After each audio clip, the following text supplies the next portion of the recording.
You're listening to Your Magical Midlife, the podcast for women 40 and up. I'm Kate Higgins. I'm your host. I'm a licensed clinical social worker and coach, and I'm here to be your guide, your friend, and your mentor. I'm here to help you find the magic in your midlife. Let's dive in.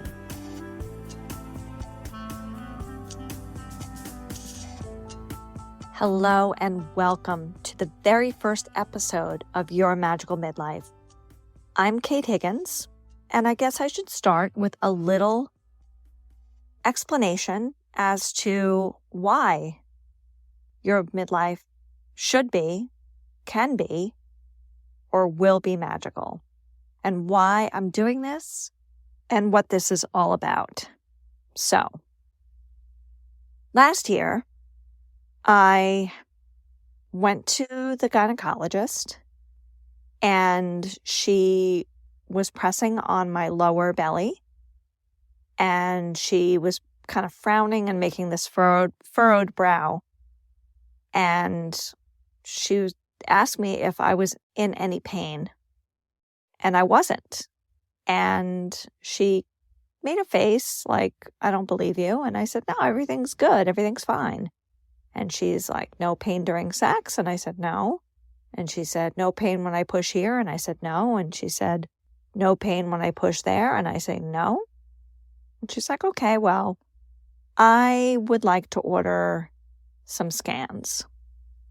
And that put the fear of God in me. I'm not going to lie. I was not happy to hear that news.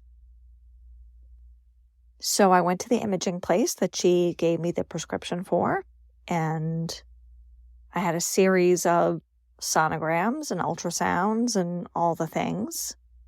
And if you've never had a vaginal ultrasound, I'm going to say I don't recommend it.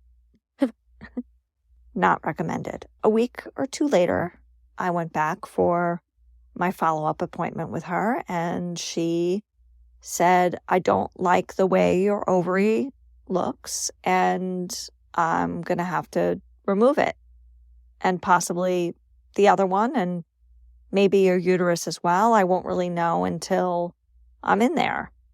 And I was very taken aback and went completely into denial.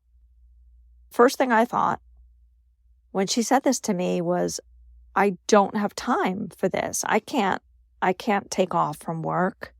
I can't. What do you mean not work? What do you mean operation? What do you mean bed rest? What are you talking about? What do you mean 6 weeks to 2 months of laying in bed? No, absolutely not. No.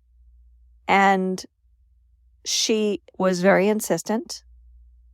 And so I went home and I called the HR department at my job, and I made the arrangement for medical leave, and the surgery turned into a radical hysterectomy. And if you don't know what that is, that means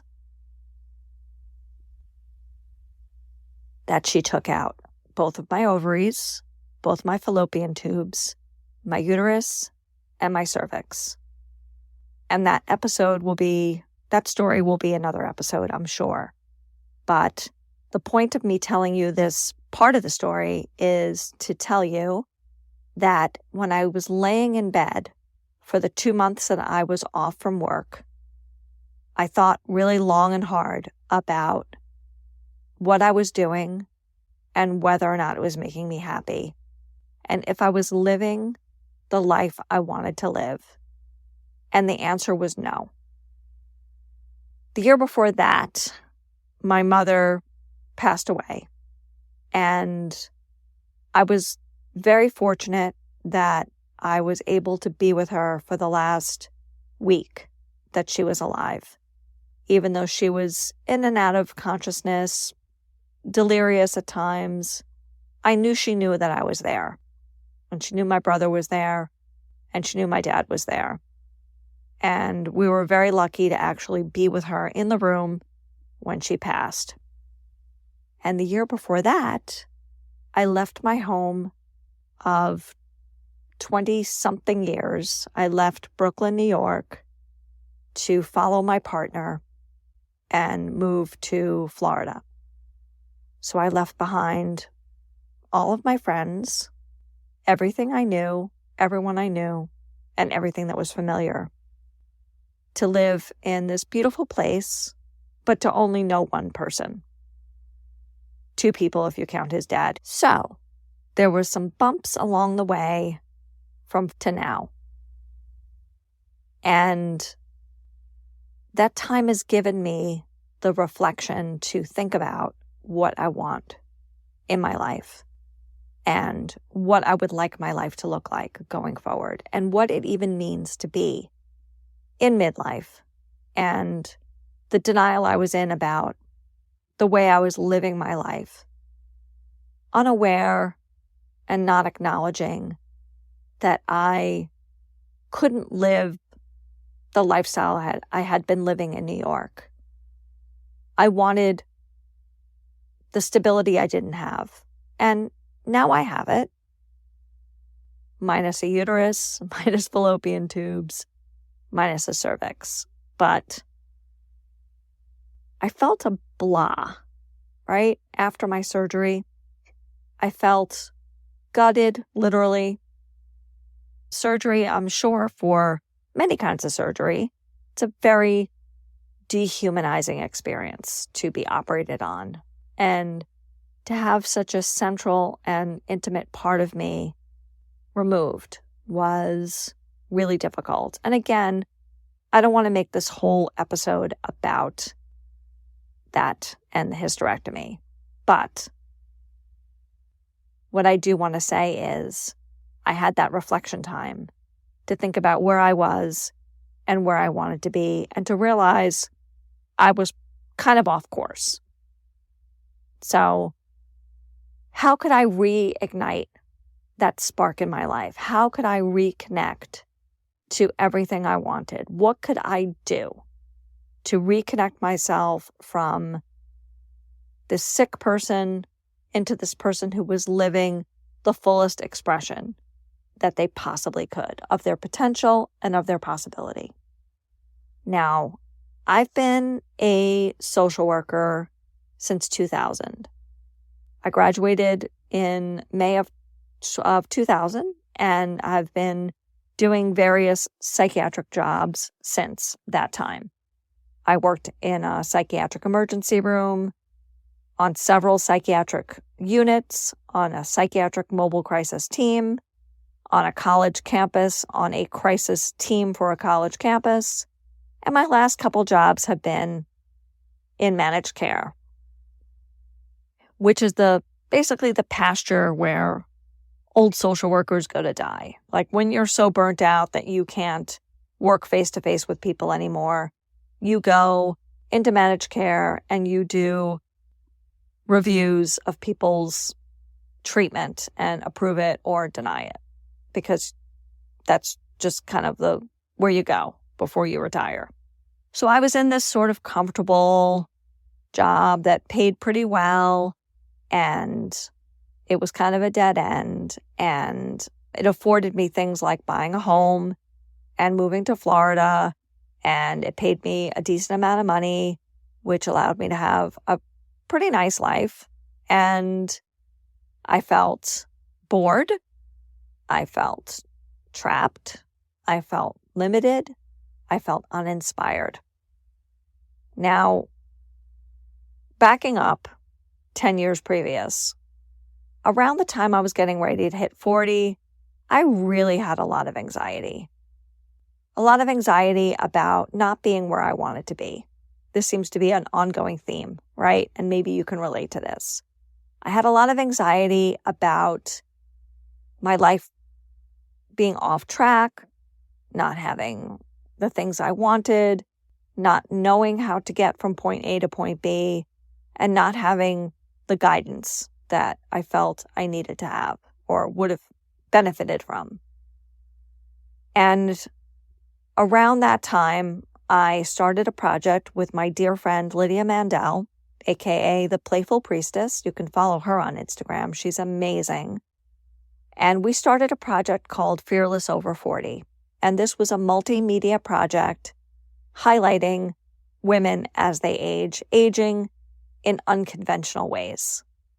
And I'm an unconventional person, and so is Lydia. And there are so many amazing women out there who are living lives that are exciting, lit up, creative, expansive, all the ways we really want to age. Most people don't want to age into a nursing home. I don't think anybody does. We all want to live lives of joy, fulfillment, expansion, learning, growth, fun, adventure. I mean, don't those words sound good to you? I know as I'm saying it, I can feel the joy rising in my voice. I can just feel it. We all want to live those lives. So this podcast is about finding that, expanding that, extracting on that, getting more of that, getting more magic, getting more joy, getting more adventure, getting more excitement. And I'm going to tell you the truth. I don't always know how to do that. But every day I work on it, and every day I'm trying to figure it out. And that's what I'm about, and that's what this podcast is about, and that's what my business, Your Magical Midlife, is all about. It's all about not giving up on yourself. It's all about giving yourself permission to grow, to change, to want more, and to seek it out. I've always been a seeker, and I suspect you're a seeker if you found this podcast and you're listening to it and you've managed to listen 10 minutes in. I imagine you're somebody who is curious. I imagine you're somebody who is always exploring new things and isn't just ready to put yourself on a shelf and ride it out until you are wheeled into the nursing home and eat your pudding and watch whatever they're going to park us in front of. Whatever rerun they're going to park us in front of. I know that's not what you want. I know that's not what I want. I want to continue to be inspired every single day. I want to make new friends. I want to dance. I want to play.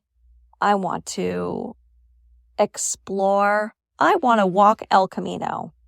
I want more. And I know you do too.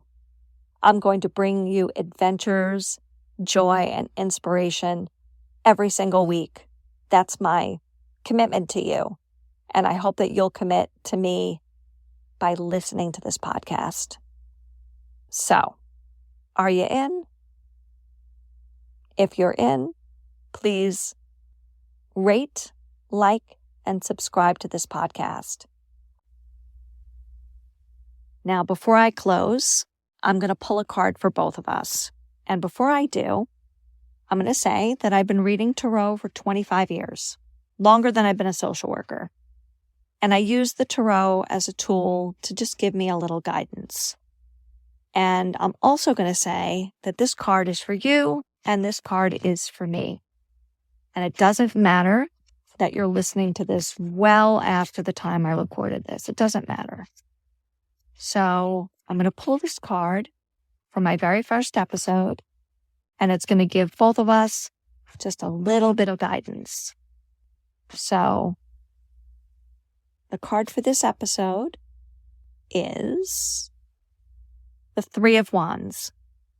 The Three of Wands is the initial completion stage for inspiration and adventure. You're embarking on something new and exciting, and you just reached that first little step. So isn't that fun and appropriate that this is the card I pulled? So whatever you were thinking about, it's a little confirmation for you to continue, keep going, take that initial win, and move forward with your inspiration.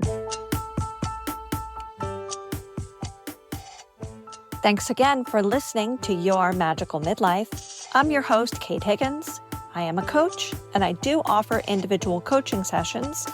You can check out my website, which is www.yourmagicalmidlife.com. You can also follow me on Instagram at Your Magical Midlife, and you can send me an email at, you guessed it, yourmagicalmidlife@gmail.com. Thank you so much. I look forward to helping you ignite the joy and the magic in your midlife. See you next week.